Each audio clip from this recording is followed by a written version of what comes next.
So let's talk about how to tune the guitar. We're starting out, maybe you got your guitar out of a closet, or somebody, an aunt or an uncle or a cousin who didn't want to play anymore, and you ended up with this guitar.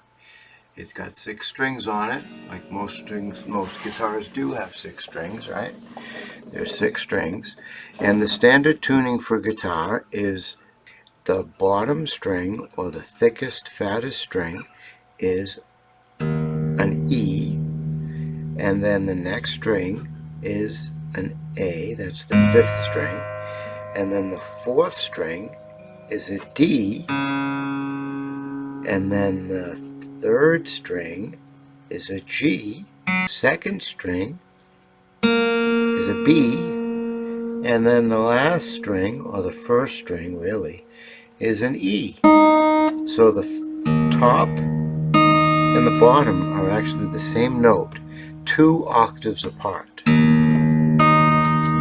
Okay, so if you're on a piano, if you know anything about piano, take an E and then go up 2 octaves to the 2nd E above that E, and you'll have the 2 outside notes of the guitar.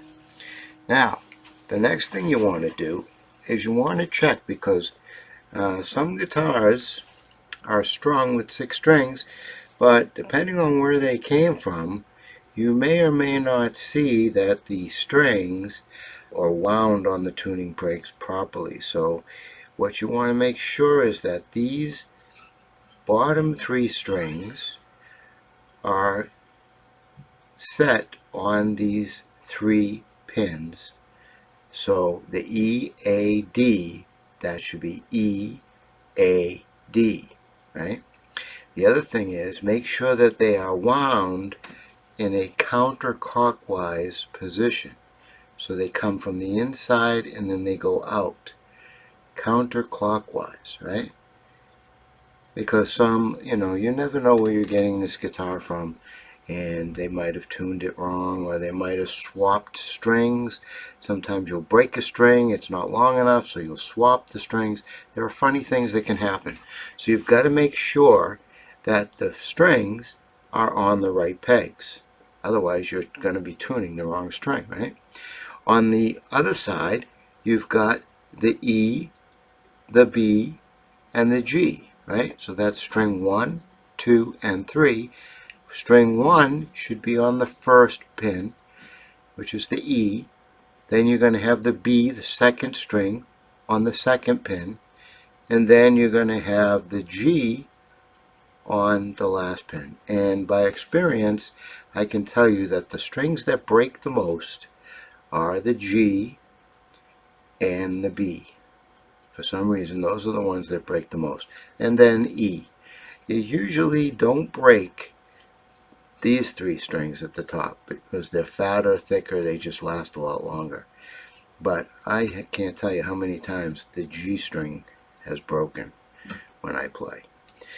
So that's what you need to know. Again, when you're watching these strings, they should wind in a clockwise position.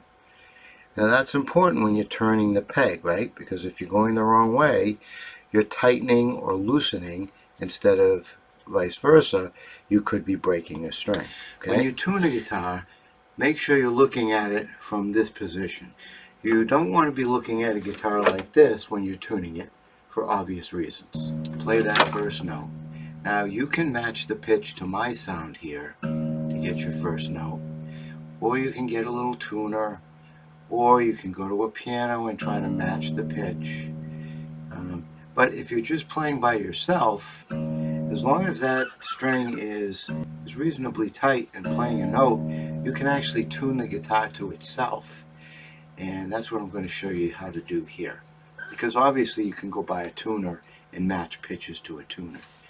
So that first string E, if you play it with your thumb, and make sure that you're playing just that one string, you can alter that if you need to. And again, when you turn the pegs very slowly, okay? Watch how I turn this peg. I'm going to play the note. Always play the note first and then turn the peg. very slowly, okay? Did you hear that go up? Okay, so I'm turning in a counterclockwise position for the top 3 strings to make it go up, okay? Now in this case, I'm going to bring it back down.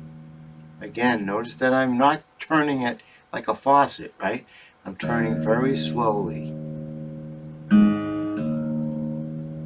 And now I'm turning it back to get right back to the E, okay? So now the next string. So we've got the E in a pretty good position where we want it.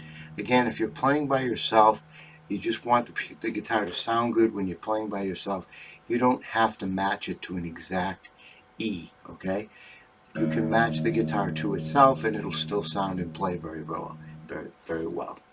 So the next thing we do is we go to the 5th fret, okay? 1, 2, 3, 4, 5, and we hold this note down. Now that note is an A, okay? So open, that's an E. Holding that down on the 5th fret is an A. Now that A should be the same sound you get on the 5th string, the next string down. Okay, it should be the same sound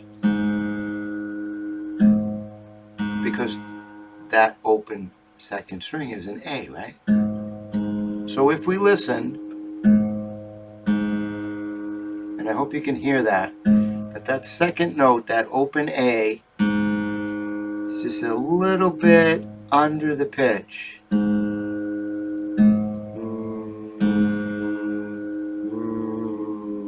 Sometimes if you hum the pitch, you can feel your voice going down.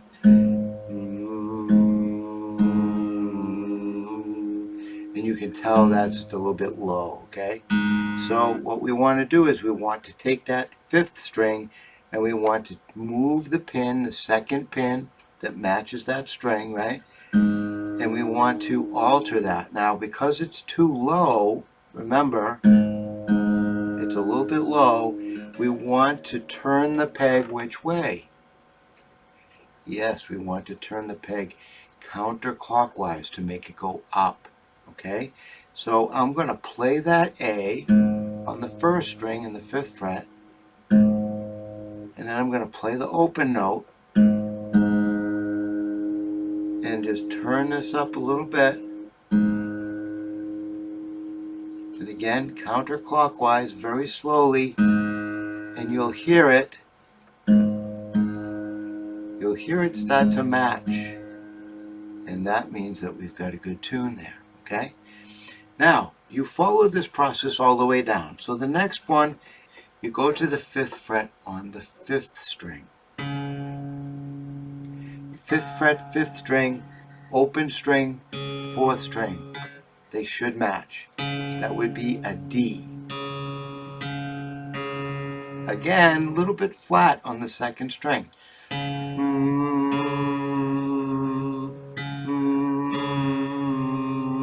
You can hear it going slowly down. So again, 4th string, last peg, turn it counterclockwise, try to match.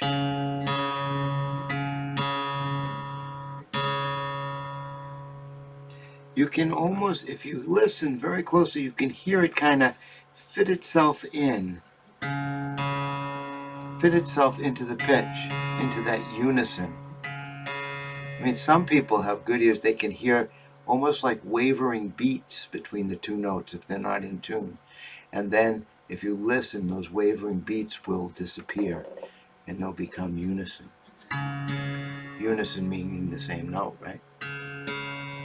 Okay, so now we go to the 4th, and again, we're using the 5th fret on the 4th string to match the 3rd. Now again,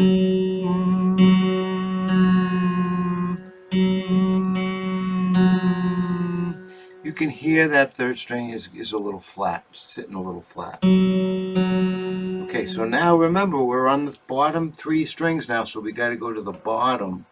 And the 3rd string is the last peg, right? So again, on the 5th fret, fourth string, we're playing that third. You try to remember that fourth string sound. You play the third, and you're going to turn that clockwise to get it to go up.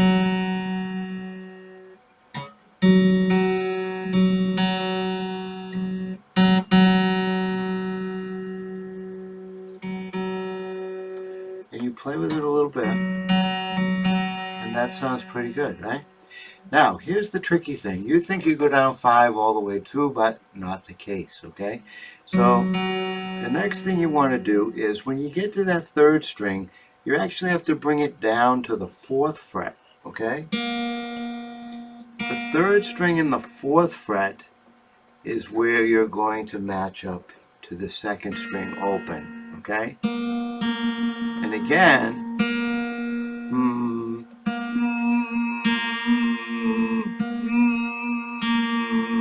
you can hear that go down a little bit, and that B is a little flat, right? It's a little flat. So we're going to go and bring that up. Now remember, don't turn the peg unless you're playing the string. You always want sound coming out of the string when you turn the fret. Turn the peg, I mean. Because if you turn the peg without touching the string, you have no idea what's happening. It could be going up, could be going down, it could be going way too tight, way too loose. But if you play the note and then you turn the string, you can hear the pitch alter. So now,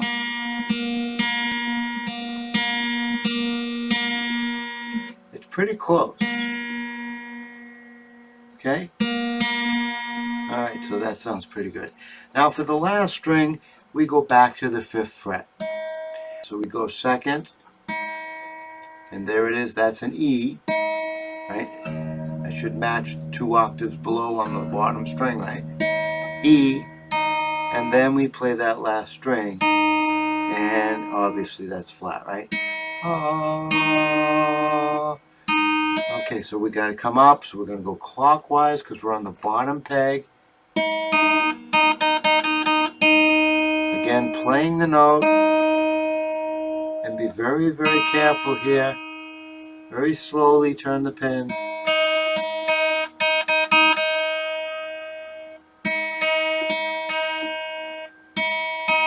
Still a little bit flat, right?